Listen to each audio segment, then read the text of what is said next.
হাসান রাদিয়াল্লাহু তাআলা আনহু ইমাম হোসেনকে ডাক দেয়, হোসাইন আজকে ওই আমিরে মুআবিয়াকে সিংহাসনের দায়িত্বখানা দিয়া আজকে আমি সোনার মদিনায় এসেছি। হোসেন শোনো, আমি আর ওই তাইফে যেতে চাই না, আমি আর কুফায় যেতে চাই না, আমি আর সিংহাসনের দায়িত্ব নিতে চাই না। হোসেন যাও যাও, আজকে আমার সিংহাসনের দায়িত্বখানা তুমি নিয়ে নাও। হোসেন বলল, ভাই আজকে আমার ভাই হাসান রাদিয়াল্লাহু তাআলা আনহু যতক্ষণ বেঁচে আছে, যতক্ষণ পর্যন্ত হায়াতে আছে, যতক্ষণ পর্যন্ত দুনিয়াতে আছে, আমি হোসাইন আমি অতক্ষণ পর্যন্ত আমি ওই সিংহাসনের দায়িত্ব নিতে চাই না। অতএব ভাই থাকবে মদিনায়, আমি সিংহাসন নিব, এটা কখনো হতে পারে না। বেরাদার, আজকে জগতের মধ্যে এক ভাই দায়িত্ব পেলে আর এক ভাইকে আপনার ধোঁকা দেয়, আরেক ভাই দায়িত্ব পেলে আর এক ভাইকে আপনার কষ্ট দেয়। এক ভাই দায়িত্ব নেওয়ার জন্য অপর ভাইয়ের সঙ্গে যুদ্ধ চালায়, কিন্তু আমার হোসেন বলতেছে, ভাই গো আজকে তুমি বেঁচে থাকা অবস্থা আমি হোসেন আমি কোনোদিন ওই সিংহাসনের দায়িত্ব নিতে চাই না।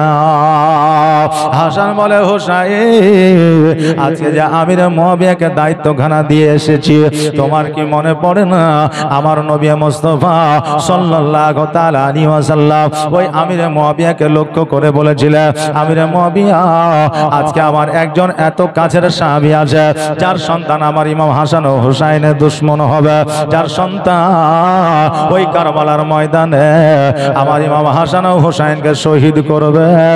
ও আমার আমির মুআবিয়া জিজ্ঞাসা করেছিলেন, ইয়া রাসূলুল্লাহ, ইয়া হাবিবাল্লাহ নবী গো, এমন কে দুর্ভাগ্যবান জগতের মধ্যে আছে, এমন কে কোন সাহাবী আছে যার সন্তান ইমাম হাসান ও হুসাইনকে শহীদ করবে?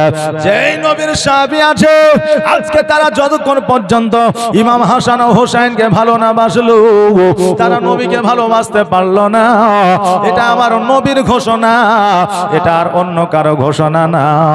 আমার নবী বলে দিয়েছে, যারা আমার ইমাম হাসান হুসাইনকে মানলো না তারা যেন আমাকে মানলো না, যারা ইমাম হাসান ও হুসাইনকে মহব্বত করলো না আমি নবী তারা যেন আমাকে মহব্বত করলো না।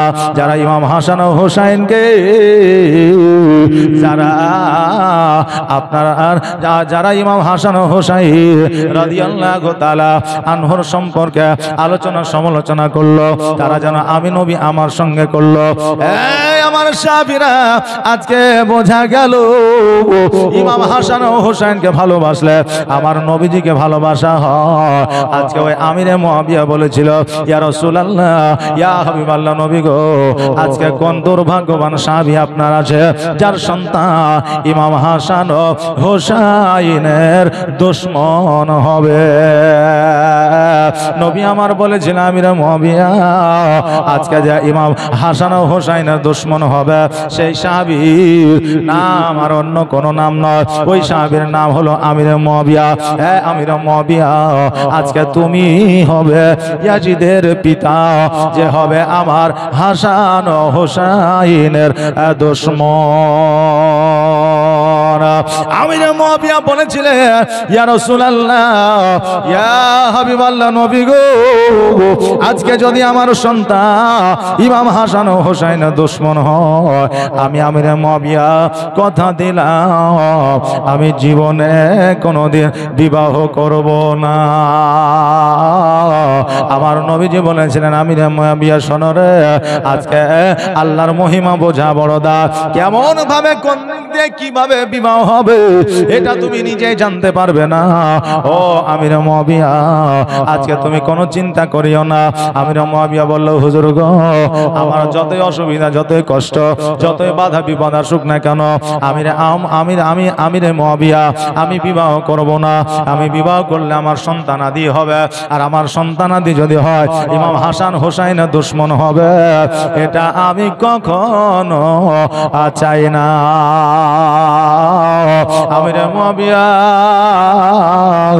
বাড়ির দিকে যখন গিয়েছিলেন, ওই আমিরে মুয়াবিয়ার এমন একটা রোগ হয়ে গিয়েছিল, এমন একটা আপনার বালা হয়ে গিয়েছিল, যখন আপনার প্রস্রাব করতে যাইতেন, প্রস্রাবের দ্বারে এত যন্ত্রণা, এত ব্যথা বেদনা উনি যেন সহ্য করতে পারতেন না। উনি যেন আপনার ওই ব্যথা যেন আপনার সহ্য করতে পারতেন না। ওই সময় আমার নবীর চাইতে বড় ডাক্তার কেউ ছিলেন না। ওই আমিরে মুয়াবিয়া আমার নবীজির কাছে গেলেন, যাওয়ার পরে বলে, ইয়া রাসূলুল্লাহ, ইয়া হাবিবাল্লাহ, নবী গো, আজকে আমার এমন একটা রোগ হয়েছে, আমি কাউকে বলতে পারি না, আমি কারো সম্মুখে ওই রোগের কথা প্রকাশ করতে পারি না। ইয়া রাসূলুল্লাহ, দয়া করে আপনি আমার জন্য একটা ওষুধ দিয়ে দেন। আমার নবীজি বললেন, কি অসুখ হয়ে যায়? বলে, হুজুর গো, আমি যখন প্রস্রাব করতে যাই, আমার প্রস্রাবের দ্বারা এত জ্বালা যন্ত্রণা ব্যথা বেদনা আমি যেন সহ্য করতে পারি না। আমার নবী পাক সাল্লাল্লাহু তাআলা আলাইহি ওয়াসাল্লাম বলে, নিশ্চয় তোমার জন্য আমার আল্লাহ তাবারক তাআলা ওষুধ বরাদ্দ করেছে। কেন না, আমার আল্লাহ তাবারক তাআলা জগতের মধ্যে যদি মানুষকে রোগ দিয়েছে, ওই রোগের দাওয়াও দিয়েছে। আমার দয়ার নবী, মায়ার নবী সাল্লাল্লাহু তাআলা আলাইহি ওয়াসাল্লাম বলে, আমিরে মুয়াবিয়া, তুমি এই জায়গায় বসো, আমি নিশ্চয় তোমার জন্য ওষুধের ব্যবস্থা করতে আছি। আমার আল্লাহ তাবারক তাআলা হযরতে জিবরিল আমিনকে বললেন, জিবরিল, যাও যাও যাও, জগতের মধ্যে চলে যাও, আর আমার নবীকে জানাইয়া দাও আমিরে মুয়াবিয়াকে যেন কোনো ওষুধ বা কোনো দাওয়া না দেয়, কারণ আমার নবী যদি দাওয়া দিয়ে দেয়, ওই দাওয়ায় তার রোগ ভালো হয়ে যাবে।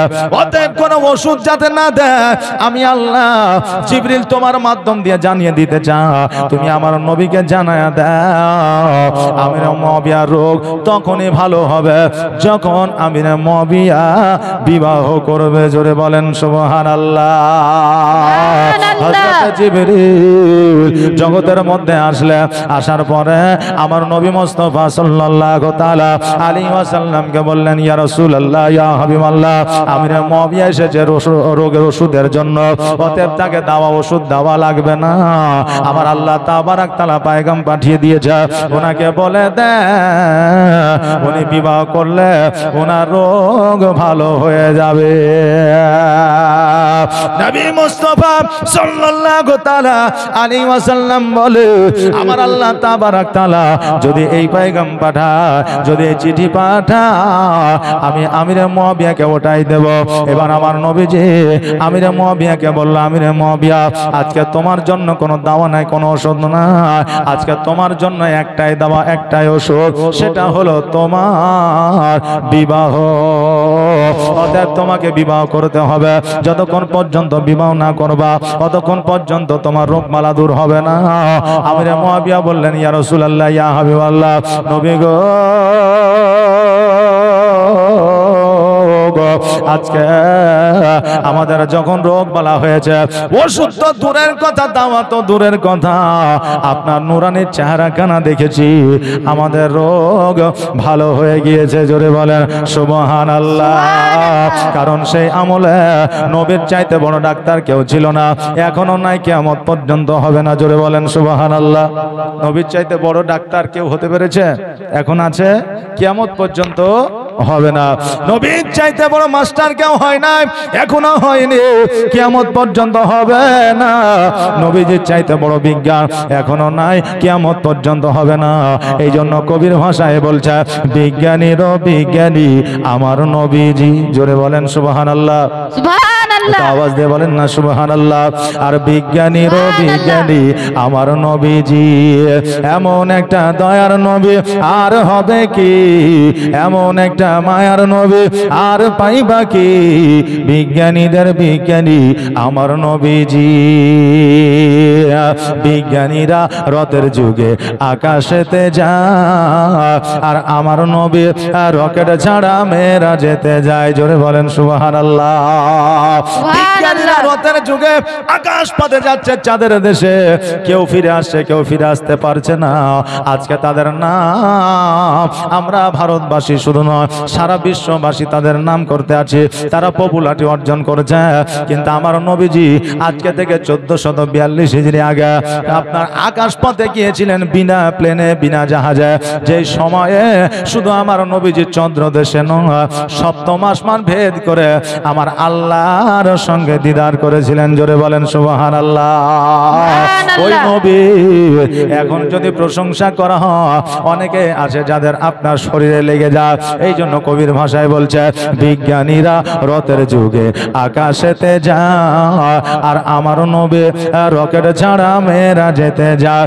ওরে এই যুগে কি, ওরে এই যুগে কি এমন বিজ্ঞান আর হবে কি, ওরে এই যুগে কি এমন বিজ্ঞান আর হবে কি, বিজ্ঞানীদের বিজ্ঞানী আমার নবীজি, এমন একটা দয়ার নবী, এমন একটা মায়ার নবী আর হবে কি, এমন একটা দয়ার নবী আর পাইবা কি, বিজ্ঞানীদের বিজ্ঞানী আমার নবীজি। আবু বকর সিদ্দিকের সাপে কামড়াইল আর আমার নবীর থুতু দিয়া ভালো হয়ে গেল। জোরে বলেন সুবহানাল্লাহ।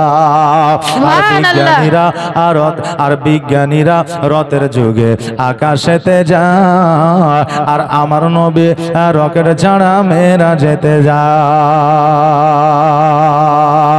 ওরে এই যুগে কি এমন বিজ্ঞান আর হবে কি, বিজ্ঞানীদের বিজ্ঞানী আমার নবীজি।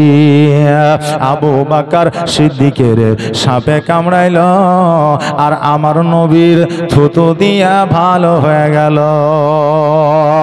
ওরে এই যুগে কি এমন ডাক্তার আর হবে কি, ওরে এই যুগে কি এমন ডাক্তার আর হবে কি, বিজ্ঞানীদের বিজ্ঞানী আমার নবীজি। আগের যুগের মানুষের অসুখ কম হতো আর আমার নবীর কাছে আসলে ভালো হয়ে যেত। জোরে বলেন সুবহানাল্লাহ। আওয়াজে বলা যাবে না সুবহানাল্লাহ। নবীজির কাছে আসলে রোগ বালা ভালো হয়ে যেত। তো নবী আমার প্যারাসিটামল, ক্যালমল, ওমেসডি এরকম কোনো ওষুধ দিত নাকি? না।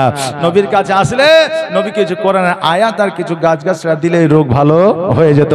আবু বকর বলেছিল ইয়া রাসূলুল্লাহ ইয়া হাবিবাল্লাহ, খোদার কসম করে বলি আমার যদি কোনো রোগ বালা হতো তা আমি নবী আপনার কাছে আসলে আপনার চেহারা দেখলে আমার রোগ ভালো হয়ে যেত। জোরে বলেন সুবহানাল্লাহ।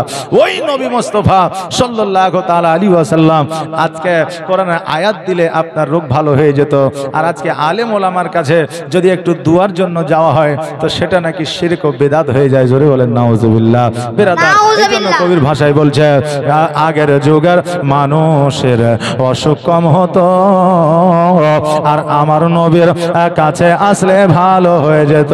ওরে এই যুগে কি এমন ওঝা আর হবে কি, ওরে এই যুগে কি এমন ওঝা আর হবে কি, বিজ্ঞানীদের বিজ্ঞানী আমার নবীজি, বিজ্ঞানীদের বিজ্ঞানী আমার নবীজি। এমন একটা দয়ার নবী আর হবে কি, এমন একটা মায়ার নবী আর পাইবা কি, বিজ্ঞানীদের বিজ্ঞানী আমার নবীজি।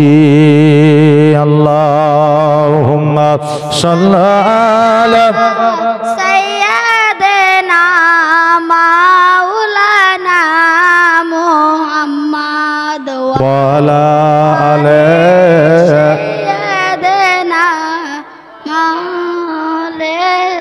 সাইয়্যিদানা মৌলানা মুহাম্মদ। ও বিরাদার মিল্লাত ইসলামিয়া আমিরে মুআবিয়া রাদিয়াল্লাহু তাআলা আনহু উনি চিন্তা করে আল্লাহ আজকে আমার নবী মুস্তাফা সাল্লাল্লাহু তাআলা আলাইহি ওয়াসাল্লাম বলে দিয়েছে যে আজকে আমার নবী যে কথা বলে দিয়েছে সেই কথার কোনোদিন ব্যাঘাত ঘটবে না, সেই কথার কোনোদিন আমার নবীজির মিথ্যা হবে না। কেননা পাহাড় পর্বত এক হয়ে যেতে পারে, আজকে আসমান জমিন এক হয়ে যেতে পারে, নদী নালা এক জায়গা থেকে অপর জায়গায় চলে যেতে পারে, কিন্তু আমার নবী মুস্তাফা সাল্লাল্লাহু তাআলা আলাইহি ওয়াসাল্লাম যে কথাটা বলে দেয় রে বাবা, ওই কথার কোনো নড়চড় হয় না। জোরে বলেন সুবহানাল্লাহ। আজকে আমার নবী মুস্তাফা সাল্লাল্লাহু তাআলা আলাইহি ওয়াসাল্লাম যখন বলে দিয়েছে আমার সন্তান জগতের মধ্যে আসবে, ইমাম হাসান ও হুসাইনের দুশমন হবে, ইমাম হাসান হুসাইনের দুশমন হয়ে যাবে, অতএব আল্লাহ আমি কেমন করে বিবাহ করতে পারি, আমার দ্বারা কেমন করে বিবাহ সম্ভব হয়? আমিরে মুআবিয়া বিবাহ না করে জীবন যাপন শুরু করে দিলেন। একদিন, দুই দিন, তিন দিন, চার দিন, 5 দিন, 7 দিন এইভাবে অতিবাহিত করে হঠাৎ করে এমন একটা জায়গায় পৌঁছে গেলে ওই আপনার জ্বালা যন্ত্রণা যেন সহ্য করতে পারে না, উনি একটা আইডিয়া করলেন যে আমি বিবাহ করব, আমার রোগ ভালো হয়ে যাবে, কিন্তু সন্তান আদিও হবে না। এই জন্য চালাকি করে আপনার 70 বছর প্লাস একজন মহিলাকে বিবাহ করলেন। বাবা 60 বছর 65 বছর যদি একজন মা যদি আপনার পার করে দেয়, ওই মা গর্ভে সন্তান ধারণ করতে পারে না। এই জন্য একজন 70 বছর প্লাস একজন মেয়েকে আপনার মহিলাকে বিবাহ করলেন, বৃদ্ধ মহিলাকে বিবাহ করার পরে জীবন যাপন বাবা শুরু করে দিলে। এই জীবন যাপন শুরু করার পরে হঠাৎ করে একদিন খবর আসলো, হঠাৎ করে খবর পাইলো যে আমিরে মুআবিয়া উনি যেন বাবা হয়েছেন। জোরে বলেন সুবহানাল্লাহ। আমার আল্লাহ তাবারাক তাআলা মহিমা বোঝা বড় দায়। আল্লাহ তাবারাক তাআলা জগতের মধ্যে কেমন করে কার মাধ্যম দিয়া আজকে ভালো কাজ করাইবে, জগতের মধ্যে কার হাত দিয়া আল্লাহ তাবারাক তাআলা জালিমের আপনার জুলুম থেকে আপনার রক্ষা করবে, এটা একমাত্র আল্লাহ জানে, দ্বিতীয় কেউ জানে না। আমিরে মুআবিয়া রাদিয়াল্লাহু তাআলা আনহু তিনি চিন্তা করলেন, হাই গো আল্লাহ, আমি বিবাহ করলাম, সন্তান আদি যেন না হয়, আজকে সন্তান আমার বিবির গর্ভে চলে এসেছে, অতএব আমার নবী যেটা বলেছে সেটাই হবে, এটা আমি আমিরে মুআবিয়া জানি। ইমাম হাসান রাদিয়াল্লাহু তাআলা আনহু সেই দিনকে আমার ইমাম হোসেনকে বলতেছে, ওরে হোসাইন, ওই আমিরে মুআবিয়াকে আমরা দায়িত্বখানা দিয়ে এসেছি, অতএব এই আমিরে মুআবিয়া যতদিন হায়াতে আছে, যতদিন সিংহাসনে আছে, ততদিন পর্যন্ত হয়তো আমাদের আইতে থাকবে। যদি ওই আমিরে মুআবিয়ার কিছু হয়ে যায়, ওই তার সন্তান যদি সিংহাসন পেয়ে যায়, ওই সিংহাসন আর ছাড়বে না, ওই সিংহাসনে আর কোনোদিন ছাড়বে না। আর সিংহাসন ছাড়বে না তো দূরের কথা, আজকে সে এমন আইন চালু করবে, আজকে আমাদের চলার গতি অন্যরকম হয়ে যাবে, আজকে দেশের মানুষরা আপনার জর্জরিত হয়ে যাবে। এই জন্য আমিরে মুআবিয়া যতদিন পর্যন্ত হায়াতে আছে, অত দিনের মধ্যে ওই আপনার ওই জায়গায় পৌঁছাতে হবে। হোসেন বলল, ভাই আমি যাব না, আমি সিংহাসনের দায়িত্ব নেব না ভাই, যতক্ষণ পর্যন্ত আপনি জগতের মধ্যে আছে। ভাইকে বলল, ভাই আমি অতক্ষণ পর্যন্ত দায়িত্ব নিব না যতক্ষণ পর্যন্ত আপনি জগতের মধ্যে আছেন, অতএব আপনি সিংহাসন চালান, আপনি সিংহাসনে বসেন, আমি সিংহাসনে বসবো না, আর আমি সিংহাসনে যাব না, অতএব ভাই আপনি যান। হাসান বলল যে আমার এই সোনার মদিনা ছেড়ে আর ওই সিংহাসনে যেতে মন চাইছে না। কথা বুঝলেন না, যে আমার এই সোনার মদিনা ছেড়ে, নবীকে ছেড়ে আজকে আমার ওই জায়গায় যেতে আর মন চাইছে না, অতএব তুমি যদি পারো যাও, আমি যাব না এই জায়গা ছেড়ে। হোসেন বললে ভাই আপনি যতই বলেন না কেন আমি যাব না, আপনি থাকতে। বেরাদার, এই যে দুই ভাইয়ের মহব্বত, এইভাবে দুই ভাইয়ে মদিনায় কিন্তু আপনার জীবন যাপন শুরু করলেন। এবার আমরা অনেকেই আছি ইতিহাস পড়ে আমরা অনেকেই বলি কি যে ওই সিংহাসনটা ছিল এজিদের, ওই সিংহাসনটা ছিল এজিদের বাপের বা আমির মুয়াবিয়ার, কিন্তু না, ওই সিংহাসন আদৌ আওলাদের রসুলের ছিল। জোরে বলেন সুবহানাল্লাহ। ইমাম হাসান ও হুসাইনের ছিলেন। বেরাদার, আজকে ওই ইমাম হাসান ও হুসাইন রাদিয়াল্লাহু তাআলা আনহু নিজের সিংহাসন ওই আমির মুয়াবিয়াকে দিয়ে রেখেছিলেন। আর আজকে আমরা অনেকে হয়তো জানি না বা অনেকেই জানি যে ওই সিংহাসনটা হচ্ছে আমিরে মুয়াবিয়ার, কিন্তু ওই সিংহাসন আসলে আমিরে মুয়াবিয়ার ছিল না। ওই সিংহাসনটা ছিল ইমাম হাসান রাদিয়াল্লাহু তাআলা আনহুর আর ইমাম হুসাইন রাদিয়াল্লাহু তাআলা আনহুর। এ বাবাজি ভাইরা, এইভাবে যখন মদিনাতুল মুনাওয়ারায় দুই ভাই জীবন যাপন করতে শুরু করে দিলে, এইদিকে আমিরে মুয়াবিয়া অসুস্থ হয়ে গেল। আমিরে মুয়াবিয়া রাদিয়াল্লাহু তাআলা আনহু এবার বাবা যেন চিঠি পাঠাইতে লাগলো, পত্র পাঠাইতে লাগলো, দিকে দিকে চিঠি পত্র যেন আপনার হাতে হাতে মদিনাতে পৌঁছাতে লাগলো। এবার মদিনায় যখন চিঠি পৌঁছে গেল, হাসান রাদিয়াল্লাহু তাআলা আনহু বলে তুমি যাও, হোসেন বলে ভাই তুমি যাও। এক ভাই অপর ভাইকে যেন ঠালাঠালি করে, কিন্তু কেউ যেন যায় না। আমিরে মুয়াবিয়া সব শেষে চিঠি একটা লিখে দিল, হাসান ও হোসেন শোনো রে, আমার শারীরিক অবস্থা অত ভালো না, আমি হয়তো জগতের মধ্যে বেশি দিন বাঁচবো না।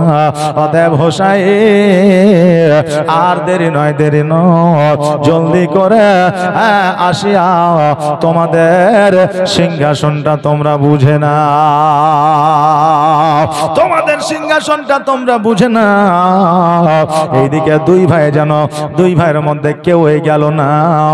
এবার দুই ভাইয়ের মধ্যে যখন কেউ গেল না, ওইদিকে আমিরে মুয়াবিয়া রাদিয়াল্লাহু তাআলা আনহু দায়িত্ব দেওয়ার মতো আর কাউকে পাইল না। এবার তার সন্তান ইয়াজিদকে ডাক দিয়া বলল, ইয়াজিদ শোনো রে, আজকে সিংহাসনটা তোমার বংশের নয়, আজকে সিংহাসনটা আমার বাপের নয়, আজকে সিংহাসনটা আমার নিজের নয়, আজকে সিংহাসনটা হলো আওলাদের রসুলের সিংহাসন, এই সিংহাসনটা হলো আমার নবী বংশের সিংহাসন, এই সিংহাসনটা হলো ইমাম হাসান ও হুসাইনের সিংহাসন, এই সিংহাসনটা হইল হযরত আলী রাদিয়াল্লাহু তাআলা আনহুর সিংহাসন। অতএব আওলাদের রসুল যখন এই সিংহাসনের জন্য আসবে, ও সন্তান আজকে তুমি সিংহাসন ছেড়ে দিয়া তুমি তাদেরকে দিয়ে দিবে। এই সিংহাসন আমারও নয়, আমার বাপেরও নয়, তোমারও নয়, এই সিংহাসনটা হচ্ছে আওলাদের রসুলের সিংহাসন, এই সিংহাসনটা হচ্ছে আলী রসুলের সিংহাসন, এই সিংহাসনটা হচ্ছে হযরত আলীর সিংহাসন। অতএব তার বংশধর যদি আসে তাকে দিয়ে দিবে। এখন সিংহাসন নেওয়ার জন্য ইয়াজিদ বলল, ঠিক আছে তুমি যখন দায়িত্ব দিয়ে যাচ্ছ, তো হাসান হোসেন আসলে আমরা তাকে সিংহাসন দিয়ে দিব। কাকে বলল? আমিরে মুয়াবিয়াকে বলল। কিন্তু আমিরে মুয়াবিয়া এই দায়িত্বখানা দিয়ে যখন ইহজগৎ ছেড়ে পরজগৎ গমন করলেন, আর ওই এজিদের মনোবল, মনোভাবনা, মানসিকতা সবকিছু কিন্তু পরিবর্তন হয়ে গেল, চেঞ্জ হয়ে গেল।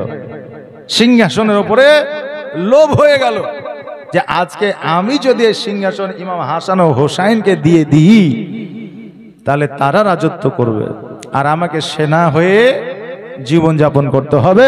অতএব এটা করা যাবে না। ইয়াজিদ চিন্তা ভাবনা কি করলো যে এটা করা আর যাবে না। এইভাবে বাবা জীবন যাপন শুরু করে দিল। একদিন, দুই দিন, তিন দিন, চার দিন, পাঁচ দিন, সাত দিন যখন অতিবাহিত হয়ে গেল, আবার ইমাম হোসেন সোনার মদিনা, ইমাম হাসান সোনার মদিনা। এইদিকে ইয়াজিদ চিন্তা করে, হায় রে, ইমাম হাসান ও হোসেনকে যতক্ষণ পর্যন্ত শহীদ করা না যাবে, ইমাম হাসান ও হোসেনকে যতক্ষণ পর্যন্ত এদেরকে দুনিয়া থেকে সরানো না যাবে, ততক্ষণ পর্যন্ত এই সিংহাসনের গ্যারান্টি আমার না। অতক্ষণ পর্যন্ত এই সিংহাসনের গ্যারান্টি আমার নাই। কেননা যে সিংহাসন তো ইমাম হাসান হোসেনের, তো তারা যদি চলে আসে তাহলে আমাকে তো সিংহাসন ছেড়ে দিতে হবে। অতএব কি করতে হবে? ইয়াজিদ ভাবলো যে ইমাম হাসান হোসেনকে সরিয়ে দিতে হবে। কি করতে হবে? শহীদ করে দিতে হবে। তো এ শহীদ করার জন্য সেনাদেরকে ডাকা হলো। ডাকার পরে সেনাদেরকে বলল, সেনা আজকে মদিনাতুল মুনাওয়ারায় ইমাম হাসান আছে, ওই ইমাম হাসানকে যুদ্ধ করে শহীদ করে দিতে হবে। সেনাপতি সৈন্যরা বলল, ইয়াজিদ শোনো, আজকে ইমাম হাসানকে হয়তো তোমরা চেনো না, ইমাম হাসানের ক্ষমতা সম্পর্কে তোমরা হয়তো জানো না। অতএব ওই ইমাম হাসান রাদিয়াল্লাহু তাআলা আনহু এই জায়গার আপনার রাজা ছিল, এই জায়গার বাদশা ছিল।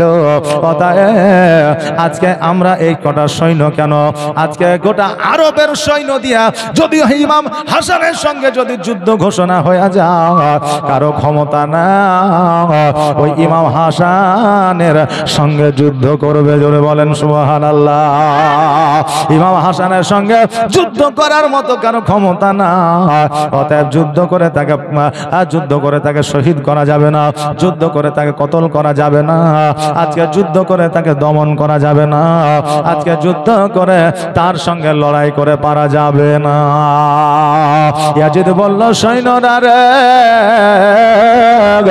আজকে যদি ক্ষমতায় না পারা যায়, আজকে যদি তলোয়ারে না পারা যায়, আজকে যদি তীর বল্লভে না পারা যায়, আমি আমি তাকে বুদ্ধির দ্বারা মারব।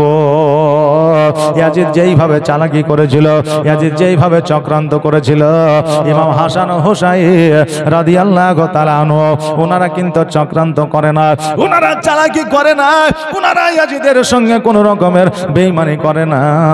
এবার ওই ইয়াজিদ কিন্তু মনে মনে ভাবতে লাগলো, কাকে ফিট করা যায়, কাকে ইমাম হাসানকে শহীদ করানোর জন্য সঠিক হয়। খুঁজতে খুঁজতে খুঁজতে খুঁজতে একজনকে পেয়ে গেল, যার নাম ছিল মাইমুনা।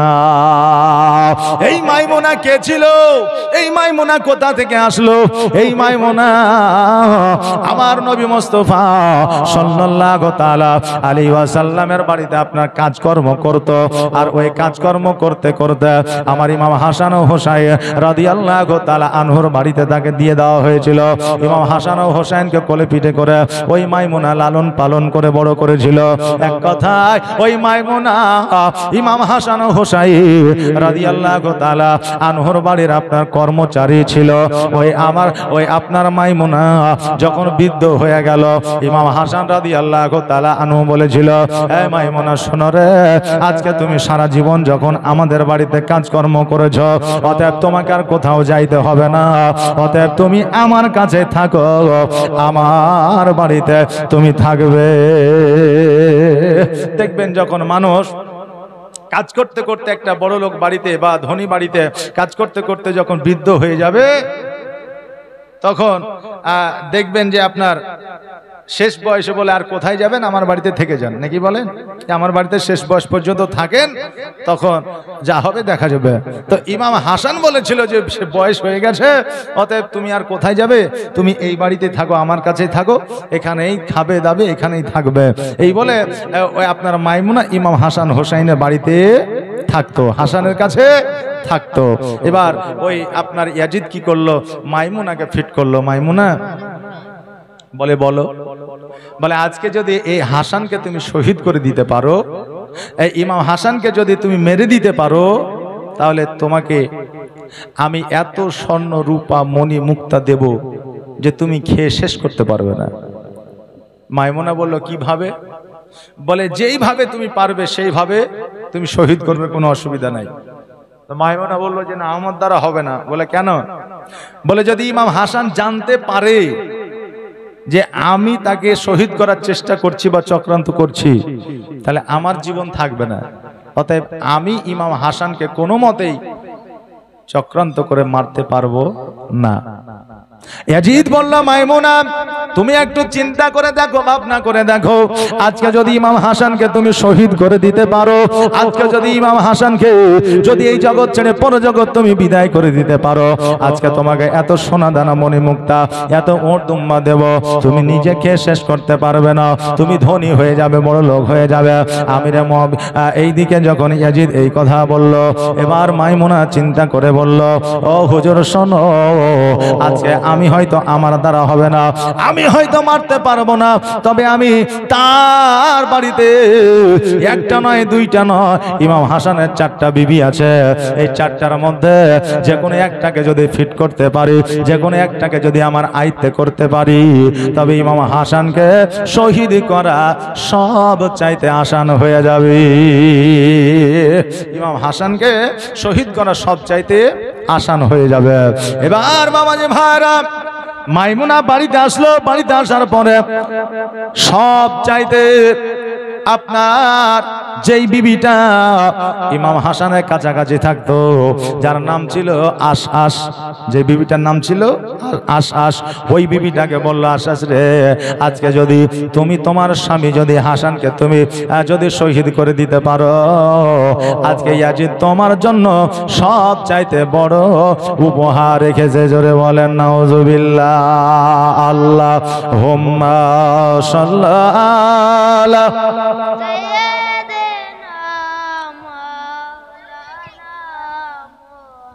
محمد وعلى آل سيدنا مولانا محمد اللهم صل على سيدنا مولانا محمد وعلى آل سيدنا مولانا মোহাম্মদ। এইদিকে বাবা মাইমুনা আশআশকে নিয়ে ইয়াজিদের দরবারে হাজির হয়ে গেল।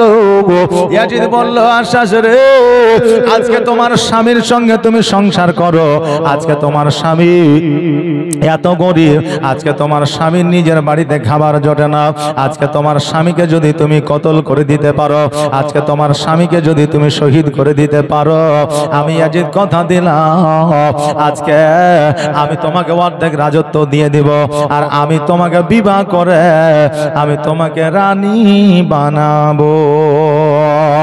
কিন্তু আশআশ জানে না এটা সিংহাসনটা আসলে ইয়াজিদের নয়, এই সিংহাসনটা ছিল ইমাম হাসান ও হোসাইন রাদিয়াল্লাহু তাআলা আনহুর সিংহাসন।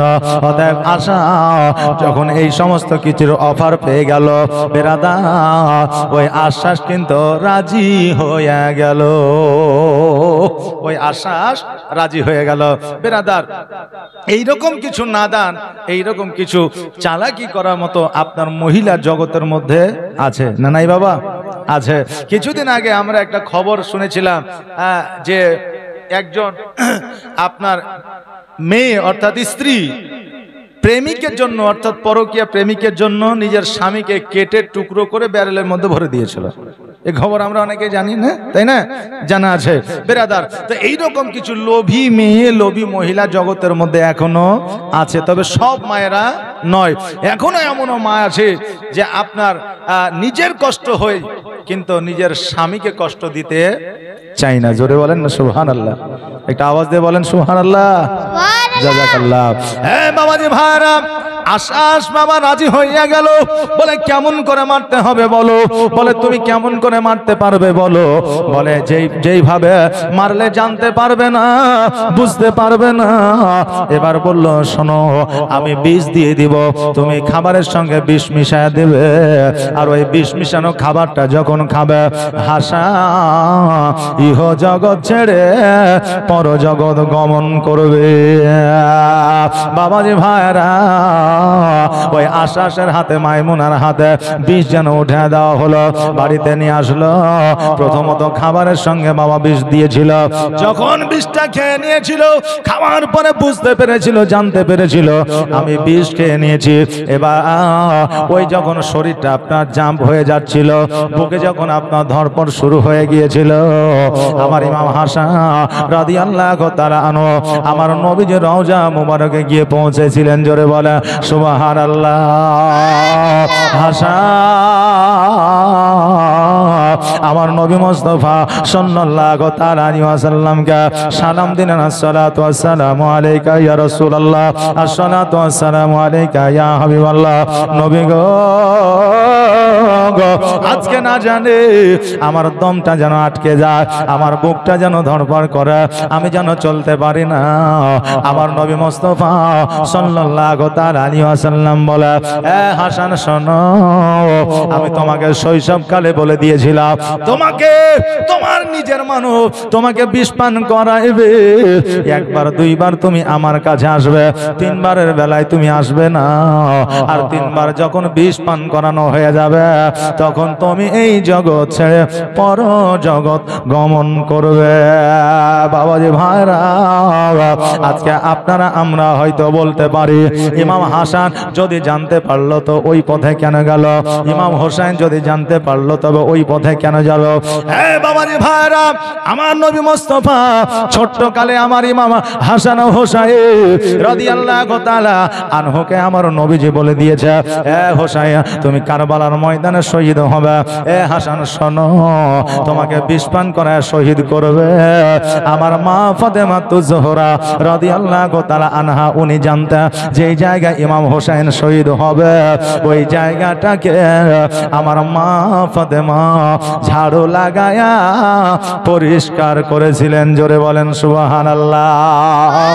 বাবাজি ভাইরা, ওনারা জানার পরেও আজকে নিজের জীবনকে বিলীন করে আজকে ইসলামকে আপনার দ্বন্দ্ব ঈমান করেছে। এ বেরাদার, ওই হাসান রাদিয়াল্লাহু তাআলা আনহু আমার নবীজির কাছে পৌঁছায়া আমার নবীজিকে বললে, আমার নবীজি বলে, হাসান আজকে তোমাকে খাবারের সঙ্গে বিষ খাওয়িয়ে দিয়েছে, তুমি কি জানতে পারো না, বুঝতে পারো না? আমার নবীজি রওজা মুবারকে পৌঁছানোর আপনার ওসিলা, আমার নবীজি রওজা মুবারকে যাওয়ার বাদাওলাতে আজকে ওই ইমাম হাসানের পুরো শরীরে বিষ যেন পানি হয়ে গেল। জোরে বলে সুবহানাল্লাহ। নবী তোমার মতো এত ভালো, তোমার মতো এত ভালো কেউ তো আমায় বাসে না, তাই তো নবী আমি তোমার দিওয়ানা, তাই তো রাসূল আমি তোমার দিওয়ানা। তোমার মতো এত ভালো, তোমার মতো এত ভালো কেউ তো আমায় বাসে না, তাই তো নবী আমি তোমার দিওয়ানা, তাই তো রাসূল আমি তোমার দিওয়ানা।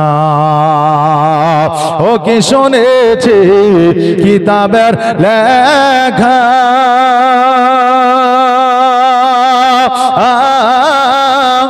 নবী ছাড়াই আমার জীবন ফাঁকা গো। ও কি শুনেছি কিতাবের লেখা, নবী ছাড়াই আমার জীবন ফাঁকা গো। নবীজিকে ভালো না বাসিলে, নবীজিকে ভালো না বাসিলে আল্লাহ পাওয়া যাবে না, তাই তো নবী আমি তোমার দিওয়ানা। তোমার মতো এত ভালো, তোমার মতো এত ভালো কেউ তো আমায় বাসে না, তাই তো নবী আমি তোমার দিওয়ানা, তাই তো রাসূল আমি তোমার দিওয়ানা। ও কি শুনেছি কিতাবের লেখা,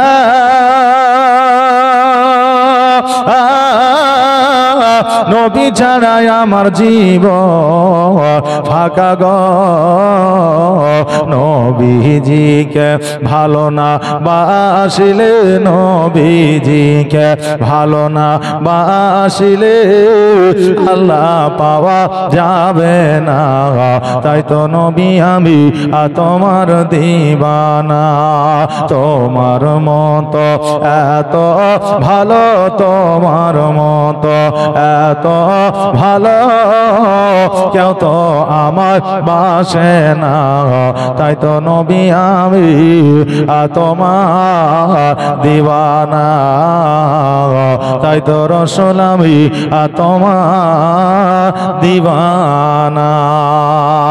আল্লাহুম্মা সাল্লি سيدنا مولانا محمد وعلى على سيدنا مولانا محمد اللهم صل على سيدنا مولانا محمد وعلى آل سيدنا মাওলানা মুহাম্মদ।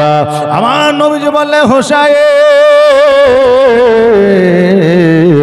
আজকে ওই কারবালার ময়দানে শহীদ হবে। ও হাসান শোনো রে, আজকে তোমাকে বিষ পান করিয়েছে, আজকে আমার রওজা মুবারক এসেছো, যাও যাও যাও, আজকে তোমার শরীরে বিষ পানি হয়ে গেল। আমার ইমাম হাসান রাদিয়াল্লাহু তাআলা আনহু বাবারে ওই জায়গা থেকে বাড়িতে আসলো। এবার আবার ইয়াজিদের কাছে খবর চলে গেল, বিষ খাইয়েছে কিন্তু কোনো কাজ হয় না। এরপরে এবার বাবা খেজুরের সঙ্গে আবার বিষ দেওয়া হলো। ওই খেজুর খাওয়ার পরে এবারও যেন কোনো রকমের কাজ হইল না। ওই বিষ খাওয়ার পরে আবার নবীজির রওজা মুবারকে হাজির হইল, আবার যেন বিষ পানি হয়ে গেল। আবার বাড়ির দিকে গেল, এবার বলল মাইমুনা বিষে তো কাম হয় না। ইয়াজিদ বলল এবার এমন একটা বিষ দেব যেই বিষে ওই হাসানের আর কলিজা থাকবে না। এমন একটা বিষ দেওয়া হলো। ওই বিষটা নিয়ে এসে পানির সঙ্গে মিশ্রণ করে দেওয়া হলো। আর যেমনই আপনার কর্মে থেকে আসিয়া ইমাম হাসান রাদিয়াল্লাহু তাআলা আনহু বিবির কাছ থেকে যেন পানি চাইলো, পানিটা যেমনই আপনার দিয়ে দেওয়া হয়েছিল। আর পানিটা যেমনই পান করেছিলেন, আর ওই পানির সঙ্গে সঙ্গে সমস্ত আপনার পেটের নাড়ি ভুঁড়িগুলো যেন পচে গিয়েছিল। জোরে বলেন সুবহানাল্লাহ। নাড়ি ভুঁড়িগুলোকে আপনার পচে দিয়েছিল। বাথরুমে যখন যাইতেছিল, রাবিরা বর্ণনা করেছে আসলে বাথরুমে যাওয়ার পরে মল আপনার যেন আপনার বার হয় না, শুধু শুধু আপনার নাড়িগুলো যেন বার হইতেছিল। জোরে বলেন সুবহানাল্লাহ। আহারে বাবারা, কত ব্যথা বেদনা, কত যন্ত্রণা। আজকে ইমাম হাসান রাদিয়াল্লাহু তাআলা আনহু উনি এই বাড়িতে আসলেন, আসার পরে শুয়ে গেলেন। এবার বিবিকে ডাক দিলেন, বিবি রে আমার ছোট ভাই হোসাইনকে একবার ডাক দাও। এবার বলে কেন? বলে ভাইয়ের সঙ্গে কথা আছে। কেন না? আমি হয়তো জগতের মধ্যে আর বেশি গুণ থাকবো না। হাসান বলল বিবি আজকে আমার সঙ্গে যারা বিশ্বাসঘাতকতা করলো, আজকে যারা লুকাইতো ছুপাইতো ভাবে আমাকে যারা বিষ পান করাইলো, আমি ইমাম হাসান আমি জানতে পারছি, বুঝতে পারছি। তবে ভয় নাই, ভয় নাই, আমি আমার ভাই হোসাইনকে কিছু বলবো না, আমি কাউকে কিছু বলবো না। আমি আল্লাহ তাআলার দরবারে আমি বিচার দিয়েছি, নালিশ দিয়েছি, এর বিচার আমার আল্লাহ তাআলা করবে। জোরে বলেন সুবহানাল্লাহ। ইমাম হোসাইনের কাছে খবর পৌঁছে গেল। ইমাম হোসাইন দুলদুলের পৃষ্ঠে চাপিয়া ছুটতে ছুটতে নিজের ভাইয়ের কাছে আসলে, আসার পরে নিজের ভাইয়ের হাতখানা ধরিয়া বলল ভাই আজকে তোমার এই অবস্থা কে করেছো গো ভাই? আজকে তোমার এই অবস্থা কিভাবে হলো? একবার আমাকে বলে দাও, একবার আমাকে জানিয়ে দাও, একবারের জন্য নামখানা বলে দাও, তার ধর থেকে মাথাটা আলাদা করে দেব। আমার ইমাম হাসান রাদিয়াল্লাহু তাআলা আনহু বললে এ ভাই হোসাইন আজকে তুমি কোথাও যেও না, আজকে তুমি সাবধান ভাবে চলাফেরা করো, আজকে সামনে পিছনে দেখিয়া চলিও, কারণ আমি একমাত্র তোমার সম্বল ছিলাম, আজকে আমিও থাকবো না, জগতের মধ্যে তুমি একা হয়ে যাবা। তবে হোসাইন আজকে যারা দুশ্মনী করেছে রে, তারা আর অপর কেউ নয়, তারা আমাদের আত্মীয়, আমাদের নিজের লোক। হোসেন শোনো, তুমি যদি জানতেও পারো, বুঝতেও পারো, তুমি তাকে কিছু বলবে না, কারণ আল্লাহ তাবারাক তাআলা তার বিচার করবে। হোসেন রাদিয়াল্লাহু তাআলা আনহু বলে, ওগো ভাই, আজকে তুমি নবী মুস্তাফা সাল্লাল্লাহু তাআলা আলাইহি ওয়াসাল্লামের রওজা মুবারকে চলো, নানার কাছে একবার চলো। কেন না আজকে নানার কাছে যদি যাও, আমার নানার ওসিলায় হয়তো তোমার শরীরের বেশ পানি হয়ে যাবে। হাসান বলল, ভাই, জগতের মধ্যে বাঁচার আর আমার ইচ্ছা না। কেননা নিজের মানুষ যখন ধোঁকা দেয়, জগতে থাকার মতো আর ইচ্ছা রয় না। দেখবেন, ভালোবাসার মানুষটা যদি আপনাকে কষ্ট দেয়, ভালোবাসার মানুষটা যদি চালাকি করে, ভালোবাসার মানুষটা যদি বিশ্বাসঘাতকতা করে, তো দেখবেন জগতের প্রতি মায়া আর কারোরই থাকে না, যদি ভালোবাসা তার উপরে অটুট থাকে।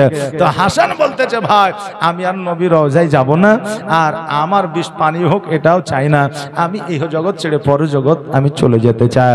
হোসেন বলল, ভাই, আপনি আমাকে একা করে চলে যাবেন, আমি কার কাছে যাব, আমি কার কাছে থাকব, আমি কার ছায়া তলে মাথা লুকাইব? ভাই, আজকে আমি হোসেন বড় একা হয়ে যাব। হাসান রাদিয়াল্লাহু তাআলা আনহু বললে, হোসেন শোনো, আজকে তুমি ঘন ঘন খুব কাছাকাছি আমার নবীর রওজা মুবারকে যাবে, তোমার নানার কাছে যাবে, নিশ্চয় তুমি একটা ক্ষমতা শক্তি পেয়ে যাবে। আমার ইমাম হাসান রাদিয়াল্লাহু তাআলা আনহু এই ভাইয়ের সঙ্গে গল্প আপনার কথাবার্তা বলতে আছে, এমত অবস্থা হাসান রাদিয়াল্লাহু তাআলা আনহু আমার ইমাম হোসেন রাদিয়াল্লাহু তাআলা আনহুর হাতখানা ধরিয়া বলল, ভাই রে, পৃথিবীর মধ্যে আমি সন্তান রেখে গেলাম, এই সন্তানের দায়িত্বখানা আমি তোমাকে দিয়ে গেলাম।